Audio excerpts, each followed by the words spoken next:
pay my respects to the elders past and present. I am Paula Cristoforini, I'm the Shire President.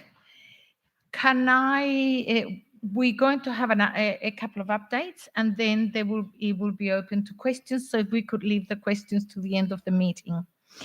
There will be microphones again as yesterday for those questions. Please look at the DFIS updates for new information. So I'm going to call on to Brad Barton, who is our incident control, to give his update. Brad.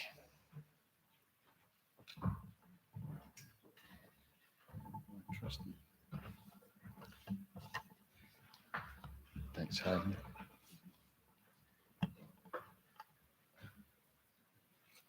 Do you want to go to the overall map to start with for me? Yep. Good evening, everyone. And thank you, Paula. So running through the current status of our incident, the fire is currently uncontained and uncontrolled. By definition, we're still working pretty hard to maintain control, to control this fire. There are still some edges that aren't fully contained at this point in time. The perimeter of the fire is now 61 kilometres with around 5,200 hectares burned, which, happy to report, is a little less than previously estimated, but we've had some air intelligence that's given us a much more detailed report. We've had westerly winds on it most of the day, so it has again pushed towards the western boundary of the national park, and certainly the Caves Road in the south end, where we've been working hard with our fire teams today to edge and contain and hold that. Pleased to announce that we haven't had any issues or hopovers, as we call them, over that, and breakouts from our containment lines there today. So the weather conditions have been significantly cooler, as everyone would have noticed, and that's been much more favourable for us today as well. With regards, I know there's some questions around power. We've been working with Western Power. They're currently assessing some areas with looking to turn power back on to the Calgardup settlement and other areas that were without power, but we're aware there are still 53 customers without power at this point in time, and working on that to do that. With our aircraft, so with the southern boundary, just roll up, we had the LATs, or the large air tankers, and two of our seats, which are the smaller water bombers, working a bit further. If you could, probably, sorry, it's just along, the boundary is Grove Road, not quite shown there. Grace Road, sorry. That's our southern boundary. We've done water retardant lines south of that. That'll be looked to be edged in tomorrow, once we get some southerly influence over that.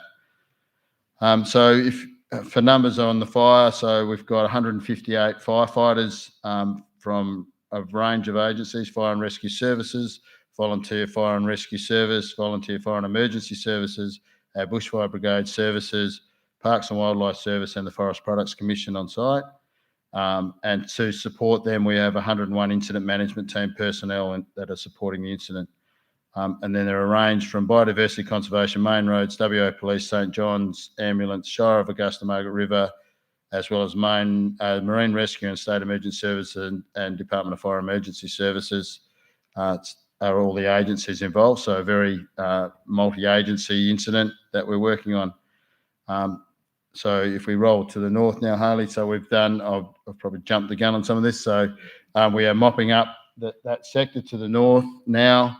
That is held for the last couple of days and is looking reasonably well positioned there. We've talked about the edging down the eastern side of the fire and the retardant and on the southern side of the fire, and we continue to strengthen containment lines. I know there's some genuine interest in Calgardup Forest. It's a beautiful section of forest. We've managed to do some back burning through there today, which is somewhat less fire intense than the hard running head fires we had the day before. So, but there was still some significant fire runs in there. So hopefully that forest is not too severely impacted. We just urge people to continue to stay up to date by visiting Emergency WA and listening to the local radio broadcast through ABC or following DFIS on social media. With Department of Communities, the evacuation centres, we're moving into position that they're going to go on standby as of later this evening. They will still provide contact numbers on the door, both in Margaret River and Bustleton, and information about that will be on the Emergency WA website. Just for people's general information and interest, perhaps, we had 11 aircraft operating on the fire ground today. That was 4 fixed-wing water bombers, 2 large air tankers, 3 air attack platforms, an air intelligence platform that provided us with live footage of how we were going out there, and 1 multi-mission helicopter. And aircraft have been active since 0700 with plans to go through to about 1930 tonight. Harley, if you want to move to a couple of photos for me. So we talked last night, we've had some really significant wins for some of our facilities within the park. So this is Conto's campground. That was where we had a number of people that finished up being caught inside, but they worked hard all the time they were in there to protect that campground and the facilities within that campground. So a really important win for that Conto's area. I believe this one is Mammoth Cave. So that's the facility at Mammoth Cave that's still intact. And then the Lake Cave facility as well was protected during it. So a couple of significant wins due to hard work from our firefighters on the ground, and probably a little bit of luck as well involved in some of that, I suspect.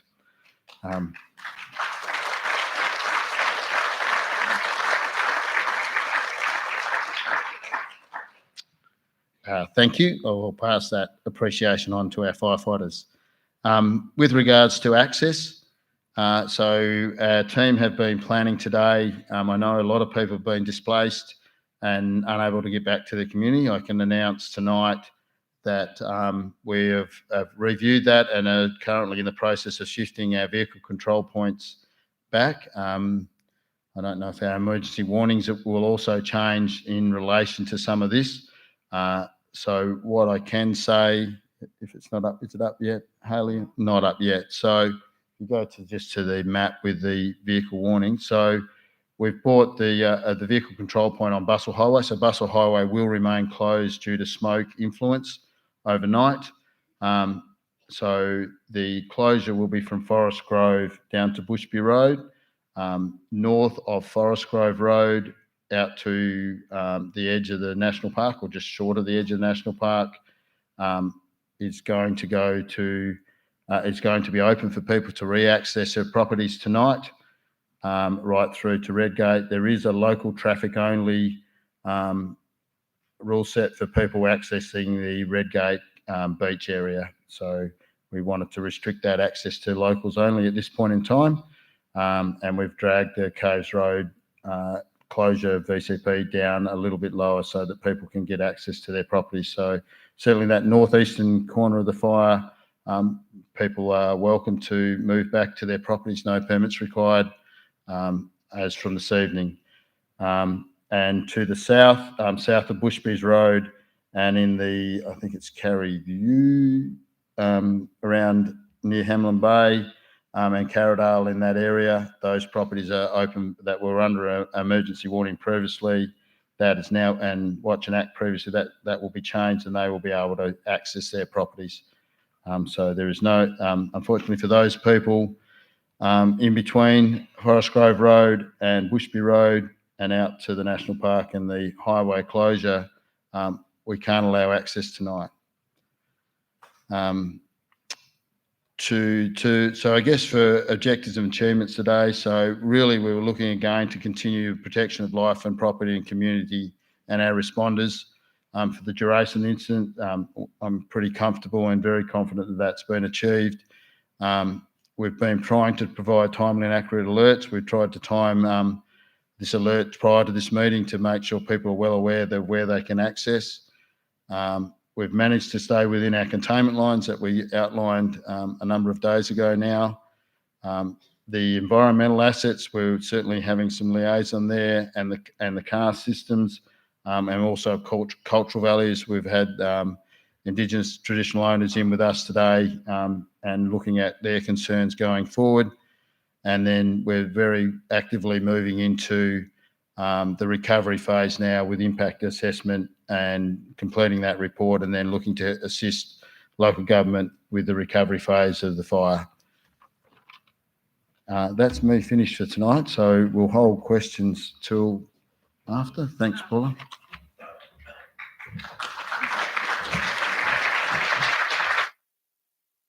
Thank you, Brad.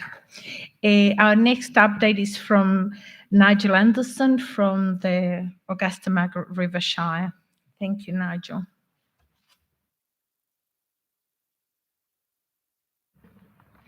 Thank you, Paula.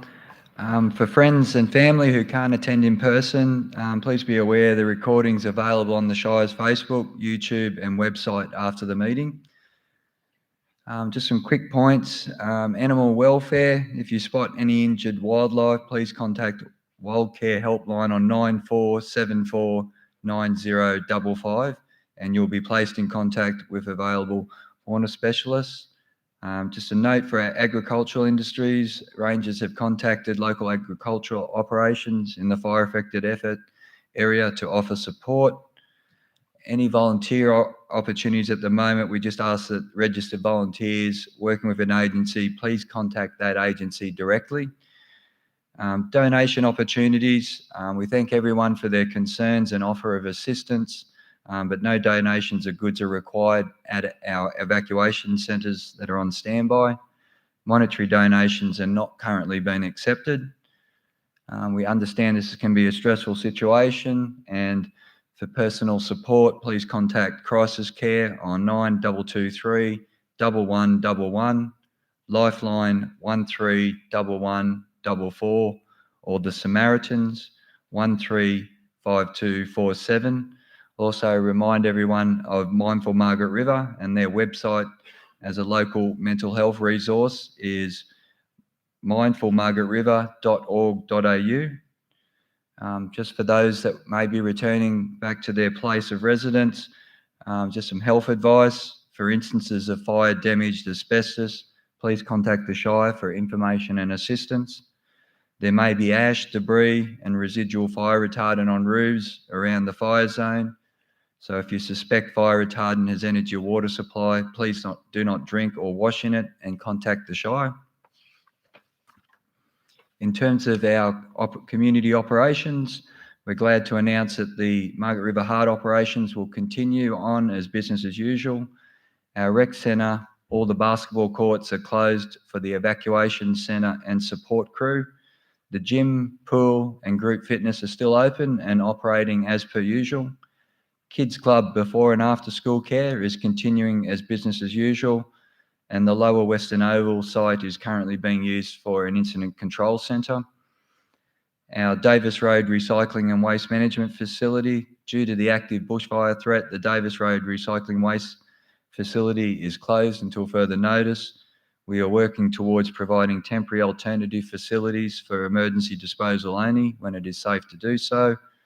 For urgent information for emergency disposal only, the waste operations team can be contacted on 9780 5677.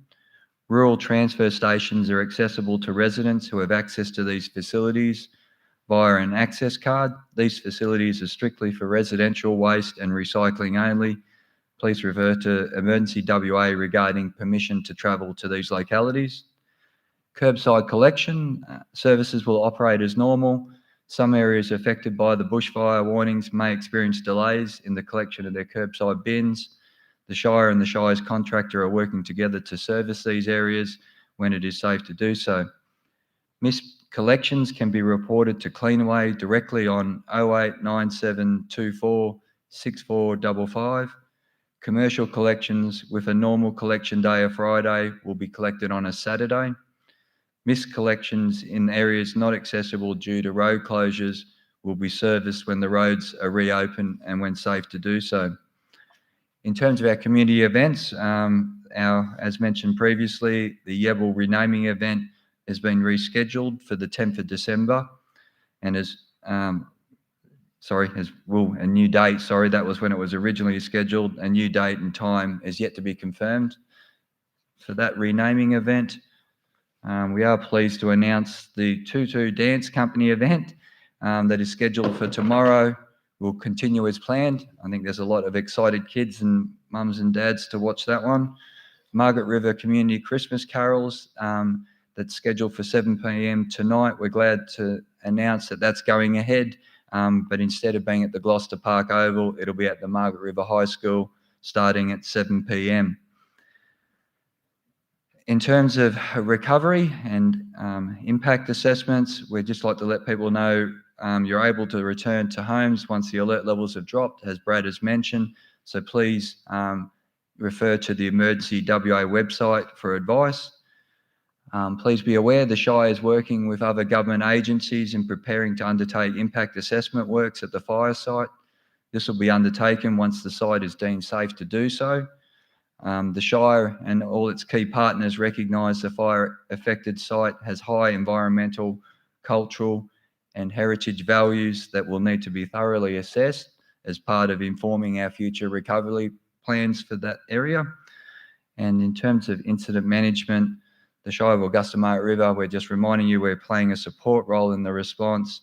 This is a state-managed incident, so please continue to refer to official sources of information such as Emergency WA, call DFES on 13 DFES, follow DFES on Twitter, Facebook, and listen to ABC Radio, 6PR or news bulletins for critical fire information.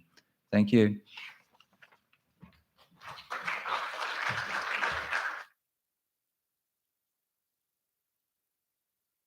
Thank you, Nigel. We will take questions now. We've got WA Police, Department of Communities and Department of Education also here present, able to take questions. So any questions? So have we got a question over there? Yeah, hi there. Thanks for the updates. I just wanted to know what's the status from a forecast perspective, you know, with winds coming from the south in a day or so. Yep, so forecast conditions are still very favourable for us for the next couple of days, and the southerly winds will assist us in getting that southern boundary in and to lock everything away, with some potential southeasterly winds that will help push things away. So they're quite favourable for us. And yeah, hopefully that will allow us to lock everything in, and then we can downgrade this or downgrade the level of this fire. Questions? The lady over there. Thank you. I'm aware that obviously there's lots of rumours flying, but we were told just before we arrived that there's been some flare-ups down near Sebs Road. Are you aware of that, and are there people attending those? Yeah, we've got people in attendance right down that eastern boundary of the national park. The flare-ups are some of the edging and work that we've been doing, but there have been some fire runs in further in behind that today. But I've had no reports of anything that has crossed Caves Road in that area at all. Yes, go ahead, please. Yeah, just referencing that southeasterly, are you confident you have the northern part locked down? Brad. Yeah, we're very confident that that has held for the last last couple of days, and that's why we're changing the advice and allowing people back in there this evening. Yes, go ahead at the top there. Any ideas when the Bustle Highway might open up again? Yeah, we're working with Main Roads and with Waypole on that. There's no fire impact as such or direct fire impact on that. It is purely to do with smoke and visibility and safety of traffic on that road. We've reassessed today. We deemed it not safe to open today. We'll reassess tomorrow morning. Just been shown that the new. Can we put it up? Yep. So Sorry. just to show you that the emergency warning has now changed, so we're going to show it to you on the screen.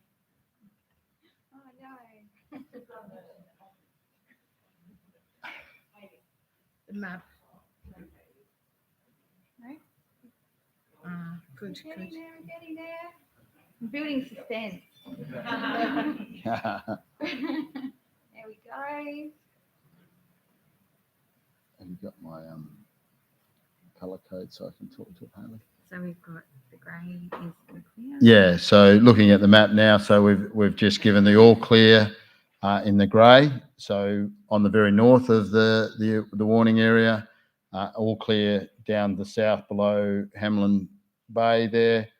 And we've changed the advice area around the outside, so that's allowing access to those areas.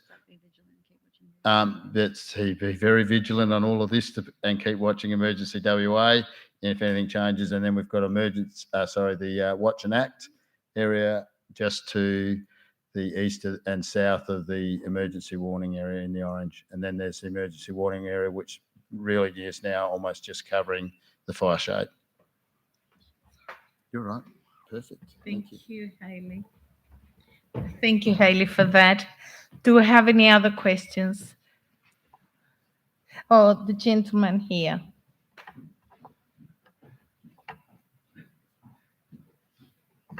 That's very dainty.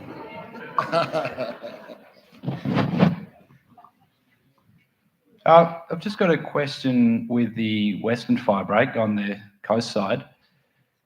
Now that things have calmed a little, is there any remote type teams working in some of the unburnt areas in there where we've got the granite outcrops and the melaleuca thickets and things, some of the really sensitive vegetation? No, we haven't been able to put anyone into those areas at this point in time, but we will take that into consideration. The 2011 fires, there was a similar scenario with the melaleuca thickets that called Calgardup, and basically when the weather calmed down after the first couple of days, there was just a trickling fire, which with small remote teams would have been easy to put out.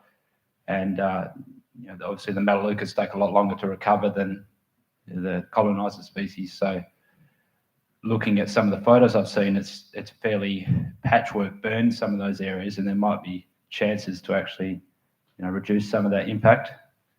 I know a lot of the resources have been focused on the edges, but there's also the sort of national park side of it as well. Yeah, look, we certainly do take into account all the environmental values, and they'll be weighed up in days as we move forward. But I guess the urgent stuff was to protect the community and stop the spread of the fire, taking into account environmental conditions. And now we've got maybe a bit of space to breathe to start thinking about how we might deal with what we've got left. Thank you. Are there any other questions? Questions to police or questions to education department, communities, Department of Communities? Good job. Well, ladies and gentlemen, I think we've come to the end of our meeting. Thank you very much for attending. And as Brett said, keep watching the formal information. The situation is changing, and yes, thank you. You're welcome. Well done.